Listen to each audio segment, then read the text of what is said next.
কার পরিবর্তন কখন হবে, কার কথাই বদলাবে, কখন বদলাবে কেউ জানে না। জানে কে? ফুজাইল ইবনে ইয়াজ বড় ডাকাত সর্দার ছিলেন। তো গভীর রাতে উনি ডাকাতি করতে গেছেন।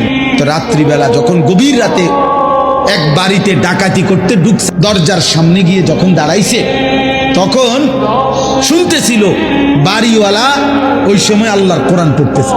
উনি দরজায় দাঁড়াইয়া শুনতেছে যে বাড়িওয়ালা ভিতর থেকে আল্লাহর কোরআন পড়তেছে, আলাম ইয়ানি লিল্লাযীনা আমানু আন তাখশা কুলুবুহুম লিযিকরিল্লাহ। এই এক আয়াত ওনার কলিজা ছিদ্র করে ফেলছে।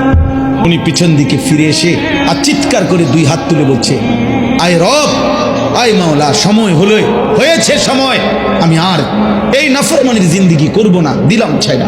তখন তিনি ওই সময় রাত্রে তো আল্লাহর কাছে এক ফোঁটা চোখের পানি ফেলতে ওনার মন চাইছে, তওবা করবে, মাফ চাইবে, আজকে গুনাহ ছেড়ে দিবে।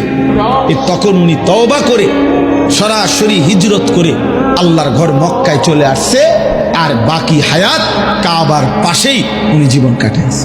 এরপরে উনি হইছেন সাইয়্যিদুল আউলিয়া, আউলিয়াদের সর্দার। তাইলে বললাম আর কি, যে কোনো কথা, কোনো এক আচরণ, কোনো এক শব্দ অনেক সময় চেঞ্জ করে ফেলে, জীবন তুলপার করে ফেলে, জীবন পরিবর্তন করে ফেলে।